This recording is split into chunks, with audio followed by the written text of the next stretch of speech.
this is a more plates, more dates thing. I think I've showed it before. Okay. It'll be like the first 15, 20 seconds. You'll know when to stop it. Yeah, I know this. And it's the kind of shit I might fall for because I don't know what's supposed to be what. All right, here we go. Volume on. You're a little kid who doesn't know how to read labels. You. We're putting in this ingredient at 1 milligram, so it makes it seem like the formula is more comprehensive. Eat my dick. Add his ATP at 1 milligram. Like these two ingredients, you might as well drop your nuts on my head. Like that's how bad this is.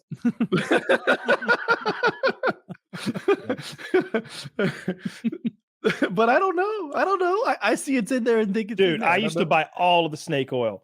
When I was like 18, I would take all the money that I had and I would go to GNC. And I remember there was this, it tasted so weird. It was black. It was a liquid. And I would take like little teaspoons of it and drink it. I don't even remember what it did. I don't know. Nothing. It didn't do anything. It did nothing. It did nothing. It tasted so awful. You're just drinking a mystery black liquid for general health? I bought it off the shelf at GNC, and it was for, I don't know, make you strong. And it just tasted awful. And I would drink it and be like, oh, this is terrible. I hope I'm getting strong. And then the creatine back then was Celtec. That was the brand. Oh yeah. And Celtec came in this huge canister. It was $70 or $80 with tax. We were almost at $80. And it was mostly sugar and like fillers and fruit punch flavors. And you had to take huge scoops of it to get the correct amount. But they told you that you needed like way more than the correct amount. And they told you needed to, not stack it. You needed to like take a heavy dose to begin with to like load up on it get saturated, which is, I don't think you need to do that. That's nonsense anyway. Just take your 5 a day and keep trying to get going. you to work through their product. So by the time you like did that double dose for a week or 10 days or whatever, you're running low out of your $70 worth of fucking Celtec. And it tastes like shit anyway. It's like, it's a heartburn that like burning your mouth and like, it's gross. It was all snake oil. I'd buy it all. And so it's great to have Derek there or anybody there being like, hey, this works, that doesn't. This works, that doesn't. And I like how Derek will even talk about stuff like his video on like his glycerol that I'll use to like get a better pump. He'll be straight up and be like, is this really necessary? No, there's no world in which this is a necessary item. Will it give you a better pump? Yeah, some people say it will. And for me, it does. So, if that's what you're looking for, this is a thing. Is it going to improve your training? No. Like, and I'm like, oh, well, that's honesty. Like, I believe I got and so 10 pounds of that shit downstairs. And that builds up his credibility. So when he's like, this actually is an important threshold to meet, I'm like, okay, well, I believe you there. Like you've done the due diligence clearly.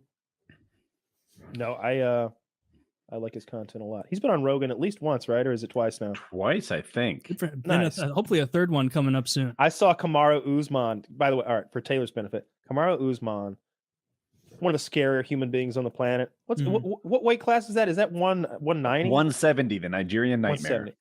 He just lost his championship, but like he's coming right back to take it over again. And he was on Rogan's show kind of talking about this big championship loss he just sustained. And he brought up Derek. And he was like, yeah, this fucking nerd on the internet, man. He said I had he looked at my these scars on my body and they're from freezing off moles, and then they scarred up bad, but he saw them and said, oh, that's steroids for sure, I know it. And I was like, god damn, it hurt my feelings, man. Everybody in the comments, and I was like, Derek hurt Kamaru Usman's feelings. Fuck yeah. That's great. That's awesome. And then Joe's like, oh yeah, that's Derek from More Plates, More Dates. He hurt your feelings.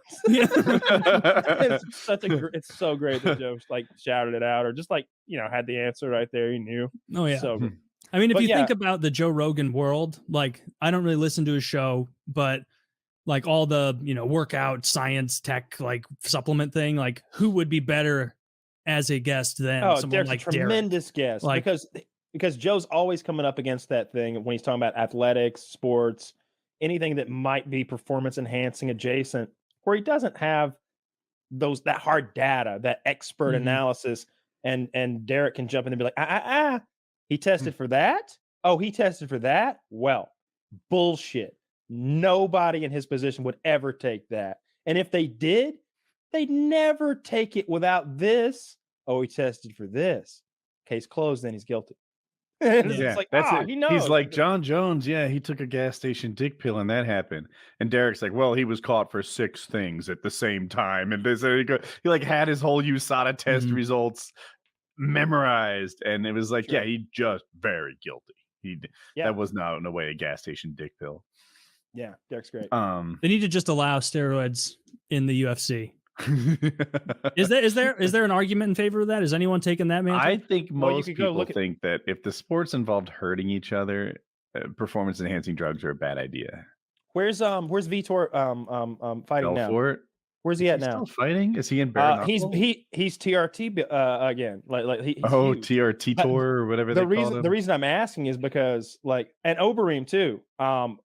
He's still fighting and he looks huge again. So wherever those guys are, they don't test. So nobody tests like UFC. That USADA thing is. I'm sure you've heard that. It's an acronym, right? Yes. They're real deal. They supposedly they catch a lot of people. Nobody's perfect. They're the best there is. Exactly. I am of the mind, and I bet Derek would co-sign this if he were here, that if you've got enough money, you're never catching me. If you've got a chemist who's smart and enough money, they're never going to catch you. What they might do is if your chemist is dumb and you don't pay them enough, he might have a bigger clientele base than he should. And then somebody's shit gets tested 30 years from now. We froze that guy's pee. And 30 years from now, they'll be able to like test for what they're popping for. But if they're making designer drugs that are meant to get around the test, like they've already got the test, now they just got to beat it. That's a good position to be in if you're some sort of genius chemist with unlimited funds, right? Yeah, I would think so.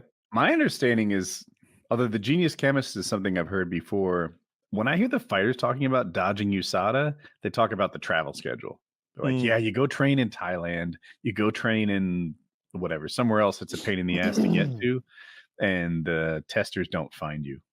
Yeah, I wonder, from the outside looking in, I think the two most important things for if you're cheating, the performance enhancing substance you'd want something that's for recovery and healing, both for those nagging injuries between fight camps, but to have a good fight camp, to be able to get in. If you can do wrestling 5 more times in that 6 weeks than the other guy, because you just heal up a little better and you can get in another practice, you can get in those extra reps or whatever and get a little bit sharper, and then still have that cardio and that edge when you get there. That EPO stuff that Dillashaw was using, massive. That's the other one. Like having more cardio than you should is huge too. I agree with everything you said. There are some steroids that help you retain muscle while you're in a calorie deficit. It seems like steroids, more or less. Testosterone is great at that. Like that's one of the things. Like, is there one that starts with an A that's all about retaining muscle while in a calorie deficit? Anavar? Anavar, also known as oxandrolone, is in like an oral steroid that mostly ladies do. But I don't think that's that'll help you with strength. That'll help you with recovery.